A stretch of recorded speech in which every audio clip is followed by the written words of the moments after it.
තුන්වෙනි පාඩම දෙවෙනි මාතෘකාව exfoliation therapies. පළවෙනි දවසේදී අපි කතා කරා සියලු ප්‍රතිකාර සංවේදී සහ සංවේදී නොවන එහෙමත් නැත්නම් invasive treatments සහ non invasive treatments වලට අහු වෙනවා කියලා. invasive වුණොත් major down times හරි minor down times හරි තියෙනවා කියලා. non invasive නම් zero down times කියලා. දෙවෙනි වැඩසටහනේදී අපි කිව්වා මේ සියලු ප්‍රතිකාර ක්‍රම කීපයකට කොටස් වර්ග කරන්න පුළුවන් කියලා. පළවෙනියටම අපි කතා කරේ පිරිසිදු කිරීමේ ප්‍රතිකාර ක්‍රම ගැන. එතකොට අපි අපේ දෙවෙනි පාඩමේදී කියලා ඉවර කරා cleansing therapies පිළිබඳව. පිරිසිදු කිරීමෙන් විතරක් ප්‍රතිකාර කරන්න පුළුවන්. ඒ ඇතුලේ ගොඩාක් කරුණු තිබුණා කියලා අපි එදා ඉගෙන ගත්තා. එතකොට තුන්වෙනි මාතෘකාව වෙන්නේ exfoliation therapies. පිරිසිදු කිරීමකට වැඩිය පොඩ්ඩක් එහා ගිය ඊට වැඩිය සම පිරිසිදු කිරීමෙන් විතරක් නවතින්නේ නැතුව සම තුල මොනවා හරි තියෙන දේවල් සමෙන් ඉවත් කරන්නත් උදව් කරන. ඒ වගේම සමේ මැරුණු සෛල සමෙන් ඉවත් කරලා දාන්න පාවිච්චි කරන. ඒ වගේම සමේ රෝම කූප හරි සිදුරු වල හරි තියෙන තෙල් සීබම් වගේ දේවල් පවා ඉවත් කරලා සම මතු පිටින් සහ ගැඹුරින් කියන දෙකෙන්ම පිරිසිදු කරලා උපමට්ටම් කරන්න පුළුවන් ප්‍රතිකාර වර්ගයක් තමයි exfoliations කියලා කියන්නේ. අපි කියන්නේ මරුණු සම ඉවත් කරනවා කියන එක තමයි මේකට සරල විදිහට. නමුත් මේකත් සංකීර්ණයි. මේක හරියට තේරුම් ගත්තාම ඕගොල්ලන්ට පුළුවන් ඕගොල්ලන්ගේ client වෙනුවෙන් කරන facial treatment එක exfoliation therapies පාවිච්චි කරලා කරන facial එකක්ද කියන තර්කයට ගේන්න. අපි කලින් කතා කරපු විදිහට cleansing therapies වලින් විතරක් කරන facial එකක්ද? එහෙම නැත්නම් මේ දෙවෙනියට exfoliation therapies උත් පාවිච්චි කරලා කරන facial එකක්ද? මොනවාද මේ exfoliation therapies? ප්‍රධාන කොටස් තුනකට බෙදන්න ඕනේ මේ සියලු exfoliation therapies. සම මරණු සම ඉවත් කිරීමේ ප්‍රතිකාර ක්‍රම ප්‍රධාන කොටස් තුනකට බෙදන්න ඕනේ. පළවෙනියටම මේ exfoliation එකක් කිරීමේ අවශ්‍යතාවය මොකක්ද? ඇයි මරණු සම තට්ටුවක් මතු පිටින් තියාගෙන අපි මේ ගාන ඇප්ලයි කරලා දෙන බොහොම වටිනා සීරම් ಜಾති ක්‍රීම් ಜಾති පෝෂණ ඒ වගේ දේවල් ඇයි මේ මරණු සම තට්ටුවක් මත තියාගෙන ඉන්න හදන්නේ? මේ මරණු සම අපේ මේ ප්‍රොඩක්ට්ස් වලට ගැඹුරට ගමන් කිරීමේ හැකියාව නැති කරනවා. ඉතින් මේ මරුණු සම මතු පිට ඉඳගෙන ගාඩ් කරනවා සමහර බොහොම වටිනා දේවල් පවා සම තුලට පෙනෙට්‍රේට් වීම ඇබ්සෝබ් වීම. ඉතින් මේ මරුණු සම අයින් කරා කියලා අපි ඉගෙනගෙන තියෙනවා. මරුණු සම අයින් කරා කියලා ඉතින් ඒ හැම දෙයක්ම සම ඇතුළට ගමන් කරන්නේ නැහැ. ඒත් ගාඩ් කරනවා සම ඇතුළට යන්න නොදී බොහෝ වෙලාවට මේ ජලයේ දිය වෙන දේවල්. ජලයේ දිය වෙන දේවල් වලට සම හරහා සම අභ්‍යන්තරයට ගමන් කරන්න අපහසුයි. නමුත් ඉතින් මේ ගමන් කිරීමේ ප්‍රධාන මාර්ග අවහිර වුණාම කොච්චර හොඳ දේවල් වුණත් සම ඇතුළට ගමන් කරවන්න අපහසුයි. ඒ නිසා තමයි මේ exfoliations කිරීමේ වටිනාකම තියෙන්නේ. මතු පිට මරුණු සෛල තට්ටුව එහෙමත් නැත්නම් මරුණු සම තට්ටුව ඉවත් කරගෙන ඊට චුට්ටක් හරි තෙතමනයක් සහිත සම එහෙමත් නැත්නම් පිරිසිදු සම එහෙම නැත්නම් නිකැල් ඇල් සම උඩට ගන්න තමයි ගොඩක් වෙලාවට මේ exfoliations භාවිතා කරන්නේ. මේ exfoliations බෙදෙන වර්ග තුන අපි කතා කරමු. manual exfoliations පළවෙනිම කොටස. exfoliations වල පළවෙනිම කොටස manual exfoliations. අතෙන් පයින් කරන exfoliations කියන එක නෙමෙයි ඒකේ තේරුම. ඊට වැඩි එහා ගිය දෙයක් අපි කතා කරමු. දෙවැනි කොටස එහෙම නැත්නම් exfoliations දෙවැනි වර්ගය වෙන්නේ mechanical exfoliations. යන්ත්‍රානුසාරයෙන් කරන මැරුණු සෛල ඉවත් කර ගැනීම mechanical exfoliations. ඒ වගේම තමයි තුන්වෙනි කොටසකුත් තියෙනවා. chemical peeling එහෙමත් නැත්නම් chemical exfoliations. අපිට සෛල සමේ දවස් 28න් 30න් 40න් කල් ඉක්ුත් වෙලා උඩට තල්ලු වෙලා එනවා කියලා අපි ඉගෙනගෙන තියෙනවා. ඒක ඇත්ත. එහෙම එන සෛල ටික කාදනය වෙලා සම මතු පිටට ඇවිල්ලා මැරුණු සෛල බවට පත් වෙලා කොච්චර කාලයක් එතන තියෙන්නද? අපි ඒවා ඉවත් කරගන්න පාවිච්චි කරන ක්‍රම තුනක්. manual exfoliations, mechanical exfoliations සහ chemical peeling. අපි manual exfoliations ගැන කතා කරන්න ගත්තොත් ප්‍රාථමිකම එක තමයි deep cleansing. නමුත් මේ deep cleansing වලට වෙන්නේ පිරිසිදු කිරීමක් නේ. නමුත් සමහර වෙලාවට අපි ගාව නිෂ්පාදන තියෙනවා exfoliation එකක් විදිහට පාවිච්චි කරන්න පුළුවන් exfoliator එකක් විදිහට පාවිච්චි කරන්න පුළුවන් cleansers. ඒ කියන්නේ මැරුණු සම ගැලවීමේ හැකියාව තියෙන ingredients මේ cleansers වල ඇතුළත් කරලා තියෙනවා. ඊට එහා ගියාම අපි කතා කරන්න ඕනේ scrubbers ගැන. අපි exfoliation කියන facial step එක කරන්නේ scrub එක පාවිච්චි කරලා. cleansers වලින් නෙමෙයි. scrub එක පාවිච්චි කරලායි මේ exfoliations අපි කරන්නේ. එතකොට අපි අතෙන් තමයි මේ exfoliation එක කරන්නේ. scrub එක කියන්නේ නිෂ්පාදනයක්. මේකේ තියෙන ඇට ගතියක් හරි particles මොනවා හරි මේකේ ඝන ද්‍රව්‍යයක් හරි තියෙනවා නම් ඒවට තමයි මේ fibers එමත් නැත්නම් මේ මැරුණු සෛල කෙඳි වගේ තියෙන දේවල් වෙන්න පුළුවන්. ඇඹරිලා එන්නේ. scrubbers වල අපිට තියෙනවා ඉගෙන ගන්න දෙයක්. අපි හෙව්වොත් scrubbers with exfoliants ඒ කියන්නේ scrub කරන අතරේදී chemical peeling එකක අන්තර්ගත වෙන සමහර chemicals වල බොහොම මට සිලුටු එහෙමත් නැත්නම් mild අවස්ථාවක් ස්ක්‍රබ් එකට කලවම් කරලා තිබුණොත් අපි ගත්තොත් salicylic acid වගේ කලවම් කරලා තියෙන ස්ක්‍රබ් තියෙනවා. අපි ගත්තොත් glycolic acid, lactic acid වගේ කලවම් කරලා හදලා තියෙන scrubbers තියෙනවා. මේ ස්ක්‍රබ් එකක් පාවිච්චි කරන වෙලාවේදී ස්ක්‍රබ් එකේ තියෙන පිරිසිදු කිරීමේ හැකියාවට චුට්ටක් එහා ගිහිල්ලා සෛල සමහර වෙලාවට මේ දිය කරලා දැමීමේ මරුණු සෛල එහෙම පොඩ්ඩක් විනාශ කරලා දැමීමේ හැකියාව මේ ස්ක්‍රබ් වල තියෙනවා. ඒතර අපි ඒවට කියන්නේ scrubbers with exfoliants. exfoliatants තියෙනවා ඒ ස්ක්‍රබ් වලට ඇතුළත් කරලා.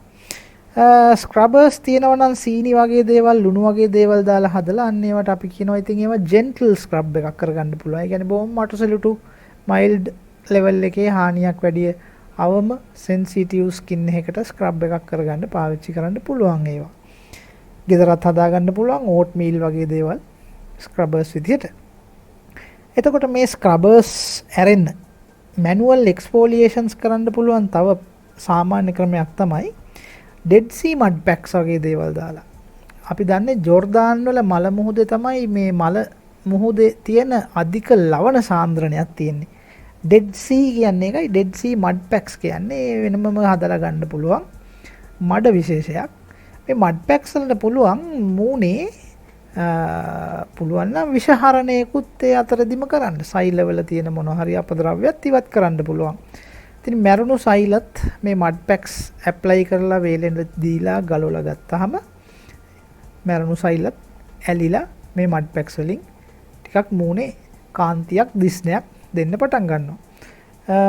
ඒ වගේ පොඩි පෝෂණයකුත් සමහර ලාවට අන්තර්ගතයි. ඒ වගේම තමයි peel off mask. ඒ කියන්නේ ඇප්ලයි කරලා ක්‍රීම් එකක් වගේ එකක් සමහර වෙලාවට චුට්ට වෙලාවක් තිබ්බහම මේක මූණට වේලෙනවා. නමුත් මූණේ ඒක ඇලිලා හිටිනවා ගම් එකක් වගේ ගලවලා ගන්නකොට මාස්ක් එකක් වගේ ගන්න පුළුවන් අහකට.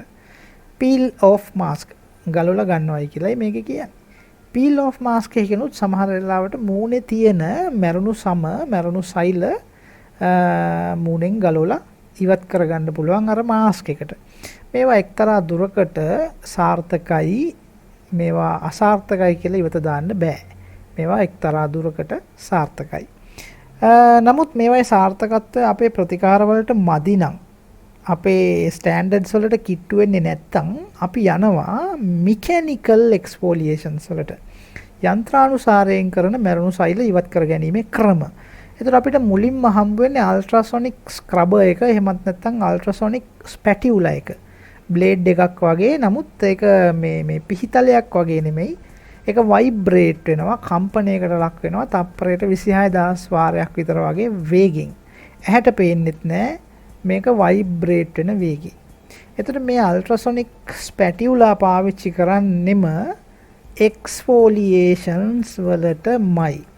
නමුත් ඒකෙන් වෙන්නේ හොඳ ක්ලීන් අප් එකක්, හොඳ පිරිසිදු කිරීමක්, හොඳ පෝසස් අන්ක්ලොග් වීමක්. ඒ කියන්නේ සිදුරු ඇතුලේ තියෙන ගොඩාක් අපද්‍රව්‍ය වගේ දේවල් සහ මේ තෙල් වගේ දේවල් වලින් બ્લોක් වෙලා තියෙනවා නම් රෝම කූප, මේ සියලු දේවල් අන්ක්ලොග් කරගන්න, ඒ කියන්නේ අවහිර නැති කරගන්න, පිරිසිදු කරගන්න මෙන්න මේ කියන ස්පැටියුලා එක පාවිච්චි කරනවා. මේ ස්පැටියුලා එකෙනුත් කරන එක්ස්ෆෝලියේෂන් එක මදි වුණොත් අපි මයික්‍රෝඩර්මාබ්‍රේෂන් වලට යනවා. මදි වුණොත් නෙමෙයි, ඒක විශේෂ ප්‍රතිකාරයක් මයික්‍රෝඩර්මාබ්‍රේෂන් කියන්නේ. ඒක පිරිසිදු කිරීමේ ප්‍රතිකාරයක් නෙමෙයි. ඒක එක්ස්ෆෝලියේෂන්ස්ම කිරීමේ ප්‍රතිකාරයකුත් නෙමෙයි. ඒක තකහනියේ කරගන්න දෙයක්. ඒක විශේෂ ප්‍රතිකාරයක් මයික්‍රෝඩර්මාබ්‍රේෂන්. සාමාන්‍යයෙන් සෙන්සිටිව් ස්කින් එකක් තියෙන කෙනෙක්ට නම් අපි මයික්‍රෝඩර්මාබ්‍රේෂන් රෙකමන්ඩ් කරන්නේ නැහැ.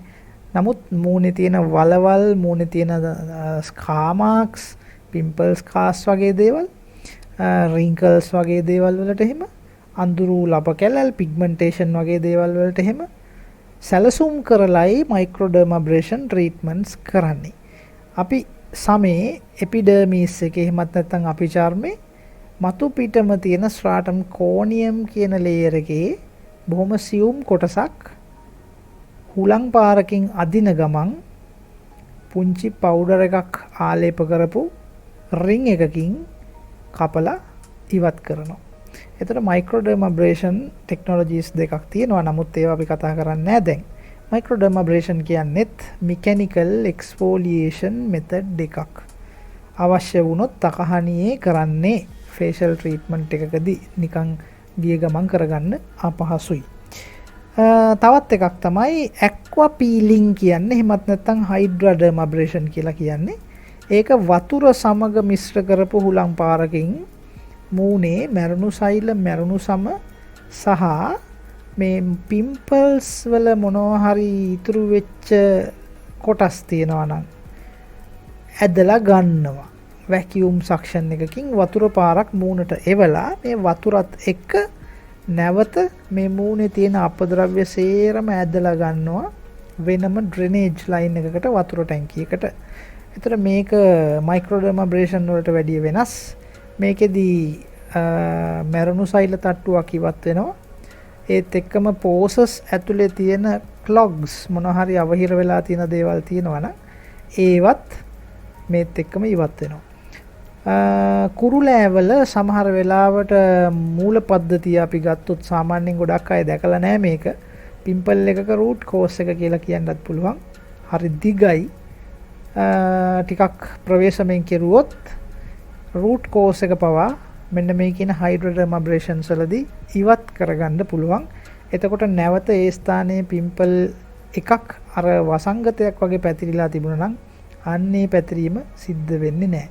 මොකද පිම්පල් එකක කල් ගත වුණාට පස්සේ එතනම නැවත පිම්පල්ස් හට ගැනීම සහ ඇතුලෙන් බොහොම තද ගෙඩියක් වගේ දෙයක් ඉතුරු වෙන්න පුළුවන්. අන්නේ තත්ත්ව නැති කරන්න පුළුවන්. ඒවත් මෙකැනිකල් එක්ස්ෆෝලියේෂන්ස් වලටයි අයිති වෙන්නේ. ඊට පස්සේ මේ හැම දෙයකින්ම තේරුමක් නැත්තම් මූණේ තියෙන වලවල් එහෙම ගොඩ දාන්නත් මේ උඩ තියෙන සමේ කැපිලා ඉවත් වීම වැදගත් නම් ලේස වගේ දේවල් වලට යොමු වෙන්නත් පුළුවන්. ලේස කියන්නේත් තාක්ෂණයක්. ලේස වලින් කරන්නේත් මෙකැනිකල් එක්ස්ෆෝලියේෂන් එකක්. යන්ත්‍රානුසාරයෙන් මතු පිට සමේ බොහොම තුනී කොටසක් පුච්චලා ඉවත් කිරීම තමයි ලේස කියන ටෙක්නොලොජි එකකින් කරන්නේ. මේවා නරක නෑ, මේවා හොඳයි, මේවා සමහර වෙලාවට අවශ්‍යයි. මේ වගේ දේවල් පාවිච්චි කරන්න පුළුවන්. මේ මෙකැනිකල් එක්ස්ෆෝලියේෂන්ස් වලදී සමේ මතු පිටට තමයි වෙන සේරම දේවල් සිද්ධ වෙන්නේ. එතකොට එපිඩර්මිස් එකේ අපි ඉගෙන ගන්නවා කොටස් 5ක් තියෙනවා කියලා. මේ කොටස් 5න් අන්තිම කොටස ඒ කියන්නේ අවසානෙටම වර්ධනය වෙලා ඉතුරු වෙන කොටස තමයි ස්ට්‍රාටම් කෝනියම් එක මැරුණු සෛල තට්ටුව. උඩම තියෙන එක. ඉතින් මේ අවසාන එක කියන්නේ යටම තියෙන එක නෙමෙයි. අවසාන එක කියන්නේ උඩම තියෙන එක. ඉතින් එතනට තමයි මේ ගොඩක් දේවල් මේ කෙරෙන දේවල් මේ විදිහට කෙරෙන්නේ. නමුත් ඔයාලට ඕනේ නම් එතනිනුත් එහා ගියේ එක්ස්ෆෝලියේෂන් එකක් ඔයාලා මාරු වෙන්න ඕනේ කෙමිකල් පීලිං එකකට. කෙමිකල් පීලිං කරනකොට ඒක මීට වැඩිය භයානකයි සහ සංකීර්ණයි. කෙමිකල් පීලිං බෙදනවා අපි කොටස් තුනකට. රසායනික ද්‍රව්‍යයක් පාවිච්චි කරලායි අපි මේක කරන්නේ. අපි කෙමිකල් පීලිංස් වලින් ඉස්සෙල්ලාම බලාපොරොත්තු වෙන්නේ මේ එපිඩර්මිස් එකේ ඩෙඩ් ස්කින් ලේයර් එකේ උඩම ලේයර් එක යන්තම් පුච්චලා අයින් කරන්න, දිය කළා අයින් කරන්න වගේ දෙයක් කරන්න. ඒ නිසා මේක උඩම කොටසට අයිති වෙන පීලිං එකක්. කෙමිකල් පීලිං නැවත කොටස් තුනකට බෙදනවා. සුපර්ෆිෂල් එක්ස්ෆෝලියේෂන් උඩම කොටස පීල් කරන්න.